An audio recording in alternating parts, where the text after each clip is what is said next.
హైదరాబాద్ పాత బస్తీలో టీఆర్ఎస్ సభ పెరుగుతుందన్న వాదనను ఖండించారు ఎంఐఎం అధ్యక్షుడు అసదుద్దీన్ ఓవైసీ. అధికార పార్టీతో దోస్తీ కట్టడం జరగదన్నారు ఆయన. ప్రభుత్వ సహకారంతో అభివృద్ధి పనులు చేయించుకోవడమే తమ ఉద్దేశం అంటున్న హైదరాబాద్ ఎంపీ అసదుద్దీన్తో మా ప్రతినిధి రెహానా ఫేస్ టు ఫేస్. అటు కేంద్ర మంత్రి ముస్లింలు తమకు ఓటు వేయకపోయినా సముచిత గౌరవం ఇస్తున్నామని కామెంట్ చేశారు.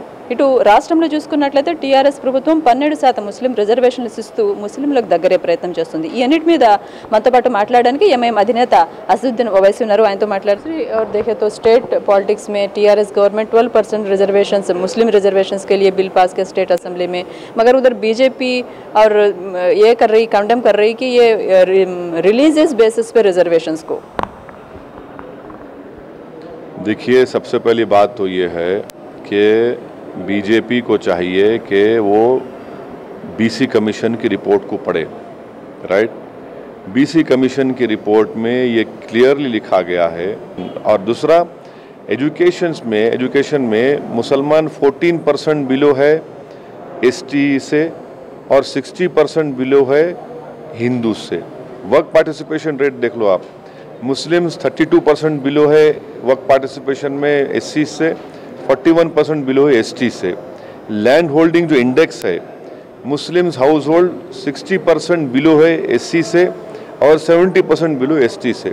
तो ये एक एम्पिरिकल डेटा है मुसलमानों का, जो उसमें ओबीसी है, सोशल एजुकेशनल बैकवर्डनेस का.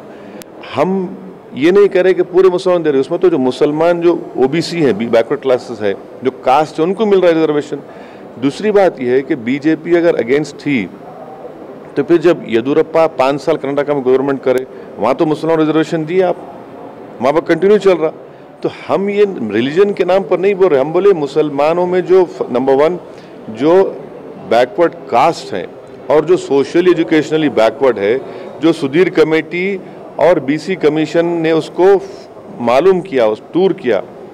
आखिरी बात यह कि बीसी कमीशन के चेयरमैन ने कहा कि मैं एक फॉर्मर आरएसएस का मेंबर हूं और ये अल्फाज इस्तेमाल करे कि मैं मुसलमानों के आंसुओं को डेटा में जमा नहीं कर सकता. एक आरएसएस के बैकग्राउंड से वाबस्ता रहने वाला बीसी कमीशन का चेयरमैन खुद रेकमेंड कर रहा है, तो फिर बीजेपी को अपना इंट्रोस्पेक्शन करना जरूरी है.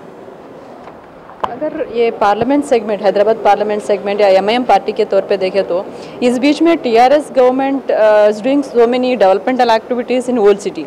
तो आपको ऐसा लग रहा है कि TRS will be A tough competitor for you in the next election? नहीं, देखिए, वो रूलिंग पार्टी है. हमारा काम ये है कि हमारे हैदराबाद पार्लियामेंट कॉन्स्टिट्यूंसी में एमएलए असेंबली कॉन्स्टिट्यूंसी डेवलपमेंट कराना. तो हम गवर्नमेंट से जाकर रिप्रेजेंट कर रहे, डेवलपमेंट की एक्टिविटीज़ हम टेकअप कर रहे. हम गवर्नमेंट को ये बात याद दिला रहे कि आप 2 बेडरूम हाउसिंग स्कीम का वादा करें. हम लैंड भी शो करें गवर्नमेंट को, ये फारूक नगर के पास, कि वहाँ पर प्लीज़ कंस्ट्रक्ट करिए. कम से कम एक 2000 2 बेडरूम हाउसिंग स्कीम वहाँ पर आप कर सकते. वाटर का प्रॉब्लम है, सीवरेज का प्रॉब्लम है, तो हमारा राइट है, हम जाके गवर्नमेंट को बोलेंगे, डेवलपमेंट करवाएंगे. क्योंकि डेवलपमेंट के लिए तो गवर्नमेंट से रिप्रेजेंटेशन करना ज़रूरी है और हम चाह रहे हैं कि और डेवलपमेंट हो, अच्छा हो. अब इलेक्शन आएंगे जाएंगे अलग बात है, मगर अभी तो मेरे को डेवलपमेंट के काम लेना है गवर्नमेंट से, वो मैं ले रहा हूँ. तो एमआईएम पे दूसरा ये क्रिटिसिज्म भी है कि जो भी पावर में होगी स्टेट में पार्टी, तो MIM try to be coalition with that party. नहीं, कहाँ है हमारा क्या है अलायंस, कहाँ है हमारा? अगर डेवलपमेंट के लिए मैं जाके गवर्नमेंट से मिलूंगा तो उसमें बुरी बात क्या है? अगर मैं जाके बोलूँगा मेरे को स्पोर्ट्स कॉम्प्लेक्स चाहिए तो उसमें बुरी बात क्या है? अगर मैं हैदराबाद पार्लियामेंट कॉन्स्टिट्यूंसी में मोर देन 30 रेजिडेंशियल स्कूल्स खोला दिए तो बुरी बात क्या है?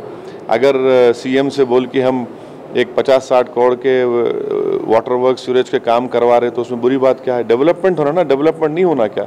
डेवलपमेंट होना, पब्लिक को काम चाहिए. कल हम जब पब्लिक के पास जाएंगे तो पब्लिक हमारे से पूछेंगे साहब ये क्या काम कर रहा है, तो हमारे को बताना पड़ेगा रिकॉर्ड हमारा.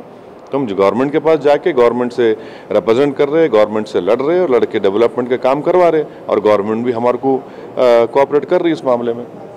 ఇది అసదుద్దీన్ ఓవైసీ చెప్తా ఉన్నారు. అటువైపు రవిశంకర్ చేసిన వ్యాఖ్యలు అది రాజ్యాంగపరమైన హక్కు మాత్రమే మాకు ఇస్తున్నారు, దాన్ని ఏ విధంగా కృతజ్ఞతగా భావించడానికి లేదంటున్నారు. ఇటువైపు ఎంఐఎం కూడా తమ హోల్డ్ని కంటిన్యూ చేస్తామని చెప్తున్నారు. కెమెరా పర్సన్ శ్రీనివాస్తో రెహానా, ఎన్టీవీ, హైదరాబాద్.